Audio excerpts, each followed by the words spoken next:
First of all, I would say that it's always been the case that there has been two kinds of process. There's been that instant process where people are trying to make work that has a huge impact at the moment, and they don't give any consideration really to its enduring quality. And I think, you know, in the world of books, there clearly is a sort of bestseller writing, which exists for that quick hit. You know, which exists in order to just, you know, to sell 1 million copies very, very quickly, and for everybody to read it on the beach that year, and then throw it away.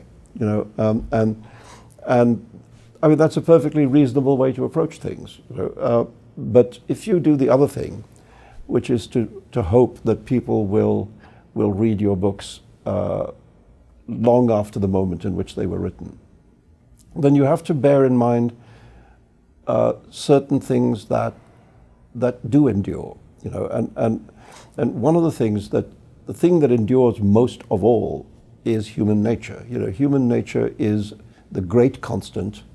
It's always the same in every country, in every time. You know, and I mean the reason why we, sitting here in the 21st century in America, we can watch a play written by a 16th century English playwright, William Shakespeare, and it still says something to us, is because what those plays understand and have in common with us is an understanding of how human beings work. You know, and what it is that motivates us for good or evil. You know, so I think that at the center of the business of creating something enduring is to never lose sight of the human figure at the heart of it. You never lose sight of the human scale. You know, the moment you become too grand, too kind of, you know, too wide angle, you know, in your portrayal of the world, you lose the sense of that individual in the middle of the crowd. You know, so in a way, you always have to know where Waldo is. You know what I mean? And the crowd has to be about him in the end. And it's his presence that orchestrates and gives meaning to the crowd. So that's one thing I would say that you really need to have as deep an understanding of human nature as your gift permits. You know, and beyond that, I mean, there are things that have caused work to endure. One of the things is if you are able to capture a moment, you know, because one of the things that we do as readers is we read the past through its literature. You know, so if we want to know, you know, if we want to know something deep about Napoleon's Russian campaign, for example, we read War and Peace, you know, which takes us into the reality of that moment in Russia, perhaps as no history book can, you know, because it takes us into the human experience of it, you know, the lived experience of it. I mean, I think more recently, you know, a book like The Kite Runner would be a book that would do that for the lived reality of Afghanistan, which is something that people see on the news quite often as a place where explosions happen.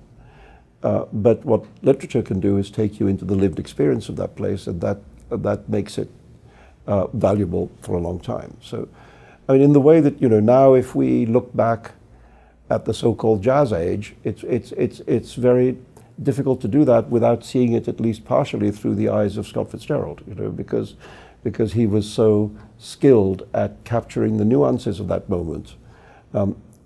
Everything from how people dressed and what slang people used to what were the things going on in their heads. You know, so what were the ideas and feelings that they were that were swirling around inside them. You know, every age has that. Every age has a group of things that at any moment that are, you know, that are bugging people and that are orchestrating the way in which they think. And if you can capture that moment, then that can do two things. It can, at the time that you do it, it can give the reader the pleasure of recognition, that the reader reads the book and says, "Oh yeah, this is what it's like," you know, And then, say 30, 40, 50 years later, people can read the same book and think, oh yes, this is what it was like. So on the one hand, it has an immediate pleasure, the pleasure of recognition, and then later on it has that pleasure of finding that moment captured, like captured in aspic and available to people in the future. So I think those are some of the things, that if you're looking for work that lasts, that are very important. I mean, there is also just the question of language skill. I mean, there's a lot of writing that we still look at because it developed our idea of what the English language could be. That's also something, of course, that at the time of Shakespeare, English was in a very fluid state. And Shakespeare himself spelt his name many different ways. There wasn't even a fixed orthography at that time. But out of that moment of enormously fluid language, Shakespeare created English. He created a way of using this language that we all still use. I mean, we all use hundreds of expressions out of Shakespeare, and most of us don't even know they come from Shakespeare. They've just become a part of the English language. So there is that, that ability to reimagine the language, and by doing that, to enrich the language. And that goes along with formal innovation. Another thing that makes work last, and this is not just in literature, it's true also in painting and music and so on, is that there are works which make you see the form itself in a new way. In the way, for example, in painting, what the Impressionists did, which is to try and represent the way in which the human eye actually sees, rather than everything being in sharp focus all the time. That's not how we see. The way we see is we see something in sharp focus, and around it there are other things not so much.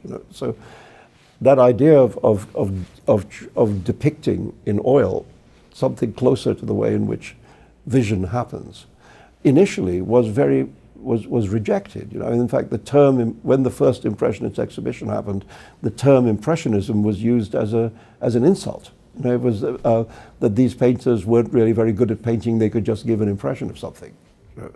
And so to go from that to have those painters as being the bedrock of any great modern art collection, shows you how work that was considered to be, in a way, outrageous at the time in which it was made, changes the language, changed the language of art, and therefore, of course, has enormous enduring quality, because everything that came after it could not have been like that if it had not been for that moment. So both in terms of language and form, the question of radical innovation often is a guide to whether work will endure or not. And I mean, in literature, there is just the other thing, which is the well-told story. It is. I mean, I think these days, especially, perhaps that element of literature is a little undervalued. People don't talk about story as being the thing that drives the work of art. But I've always thought that it is, that that's the engine. And especially if you're going to try and write something kind of big and ambitious. If you're going to build a big car, you better put a big engine in it. And if you've got a big car that's underpowered, it's not very pleasant to drive. And the story, it seems to me, is the big engine that makes a big book work. And as human beings, we have a real narrative program. We like to understand ourselves through stories, and so a book that puts story, narrative, very much at the heart of what it's doing, is more likely to stick in our heads. Because we remember a character and what happened to him or her, and we care about it. The work makes you care, and I think that's the last thing I would say is the question of affect. That you have to. It's very difficult, I think, to create long-lasting work in which people don't care about the people in the work. So there is a kind of cold writing that sometimes does work. It has a kind of power because of its unemotionality, you know. But mostly, people want an emotional connection with what they're reading, you know. And if they don't have that, it's less likely that they're going to remember it.